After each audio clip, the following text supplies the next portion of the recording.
누가복음 4장. 예수께서 성령의 충만함을 입어 요단강에서 돌아오사 광야에서 40일 동안 성령에게 이끌리시며 마귀에게 시험을 받으시더라.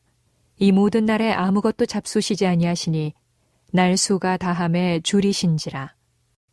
마귀가 이르되 네가 만일 하나님의 아들이어든 이 돌들에게 명하여 떡이 되게 하라. 예수께서 대답하시되 기록된 바 사람이 떡으로만 살 것이 아니라 하였느니라. 마귀가 또 예수를 이끌고 올라가서 순식간에 천하 만국을 보이며 이르되 이 모든 권위와 그 영광을 내가 네게 주리라. 이것은 내게 넘겨준 것이므로 내가 원하는 자에게 주노라. 그러므로 네가 만일 내게 절하면 다 네 것이 되리라. 예수께서 대답하여 이르시되 기록된 바 주 너의 하나님께 경배하고 다만 그를 섬기라 하였느니라. 또 이끌고 예루살렘으로 가서 성전 꼭대기에 세우고 이르되 네가 만일 하나님의 아들이어든 여기서 뛰어내리라. 기록되었으되 하나님이 너를 위하여 그 사자들을 명하사 너를 지키게 하시리라 하였고 또한 그들이 손으로 너를 받들어 네 발이 돌에 부딪히지 않게 하시리라 하였느니라. 예수께서 대답하여 이르시되 주 너의 하나님을 시험하지 말라 하였느니라. 마귀가 모든 시험을 다한 후에 얼마 동안 떠나니라. 예수께서 성령의 능력으로 갈릴리에 돌아가시니 그 소문이 사방에 퍼졌고 친히 그 여러 회당에서 가르치심에 무사람에게 칭송을 받으시더라. 예수께서 그 자라나신 곳 나사렛에 이르사 안식일에 늘 하시던 대로 회당에 들어가사 성경을 읽으려고 서심해 선지자 이사야의 글을 들이거늘 책을 펴서 이렇게 기록된 데를 찾으시니 곧 주의 성령이 내게 임하셨으니 이는 가난한 자에게 복음을 전하게 하시려고 내게 기름을 부으시고 나를 보내사 포로된 자에게 자유를 눈먼 자에게 다시 보게 함을 전파하며 눌린 자를 자유롭게 하고 주의 은혜의 해를 전파하게 하려 하심이라 하였더라. 책을 덮어 그 맡은 자에게 주시고 앉으시니 회당에 있는 자들이 다 주목하여 보더라. 이에 예수께서 그들에게 말씀하시되 이 글이 오늘 너희 귀에 응하였느니라 하시니 그들이 다 그를 증언하고 그 입으로 나오는 바 은혜로운 말을 놀랍게 여겨 이르되 이 사람이 요셉의 아들이 아니냐. 예수께서 그들에게 이르시되 너희가 반드시 의사야 너 자신을 고치라 하는 속담을 인용하여 내게 말하기를 우리가 들은 바 가버나움에서 행한 일을 내 고향 여기서도 행하라 하리라. 또 이르시되 내가 진실로 너희에게 이르노니 선지자가 고향에서는 환영을 받는 자가 없느니라. 내가 참으로 너희에게 이르노니 엘리야 시대에 하늘이 3년 6개월간 닫히어 온 땅에 큰 흉년이 들었을 때 이스라엘에 많은 과부가 있었으되 엘리야가 그중 한 사람에게도 보내심을 받지 않고 오직 시돈 땅에 있는 사렙다의 한 과부에게 뿐이었으며 또 선지자 엘리사 때에 이스라엘에 많은 나병 환자가 있었으되 그 중에 한 사람도 깨끗함을 얻지 못하고 오직 수리아 사람 나아만 뿐이었느니라. 회당에 있는 자들이 이것을 듣고 다 크게 화가 나서 일어나 동네 밖으로 쫓아내어 그 동네가 건설된 산 낭떠러지까지 끌고 가서 밀쳐 떨어뜨리고자 하되 예수께서 그들 가운데로 지나서 가시니라.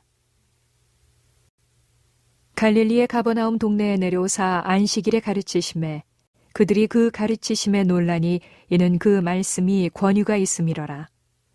회당에 더러운 귀신 들린 사람이 있어 크게 소리질러 이르되 아 나사렛 예수여 우리가 당신과 무슨 상관이 있나이까? 우리를 멸하러 왔나이까? 나는 당신이 누구인 줄 아노니 하나님의 거룩한 자니이다.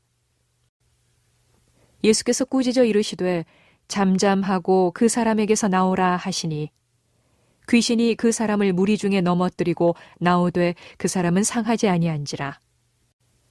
다 놀라 서로 말하여 이르되 이 어떠한 말씀인고 권위와 능력으로 더러운 귀신을 명함에 나가는도다 하더라. 이에 예수의 소문이 그 근처 사방에 퍼지니라. 예수께서 일어나 회당에서 나가사 시몬의 집에 들어가시니 시몬의 장모가 중한 열병을 앓고 있는지라. 사람들이 그를 위하여 예수께 구하니 예수께서 가까이 서서 열병을 꾸짖으신데 병이 떠나고 여자가 곧 일어나 그들에게 수종드니라. 해질 무렵에 사람들이 온갖 병자들을 데리고 나아오매 예수께서 일일이 그 위에 손을 얹으사 고치시니 여러 사람에게서 귀신들이 나가며 소리질러 이르되 당신은 하나님의 아들이니이다.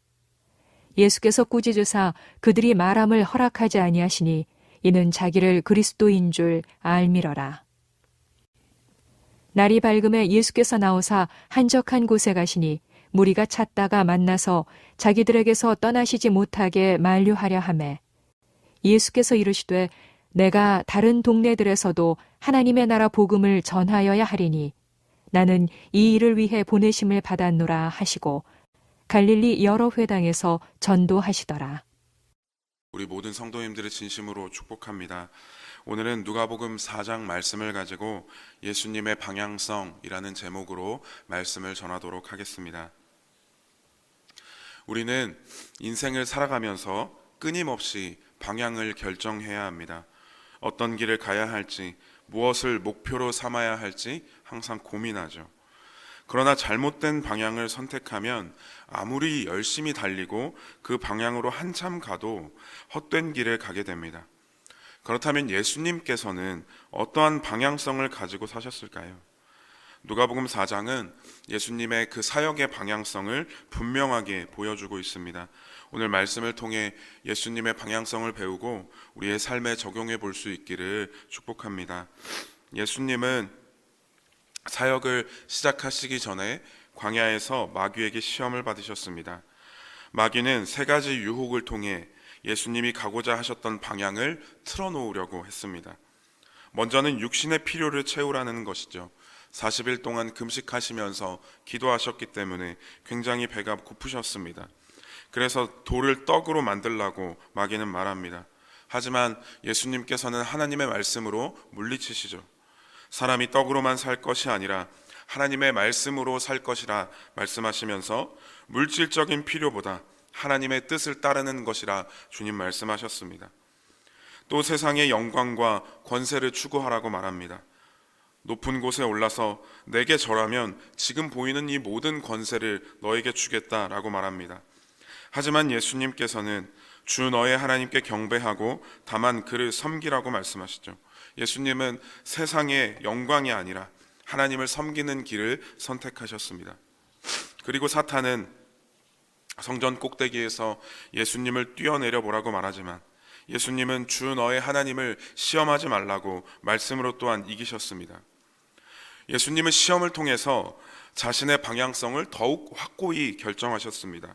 저와 여러분들도 인생의 중요한 결정을 할 때에 어떤 물질적인 유혹이나 세상의 성공이 아니라 하나님의 뜻을 기준으로 삼으시기를 주님의 이름으로 축복합니다.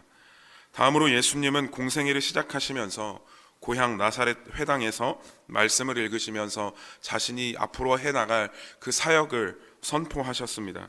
오늘 말씀 누가복음 4장 18절 19절을 우리 같이 한번 읽어보도록 하겠습니다. 누가복음 4장 18절 19절 시작.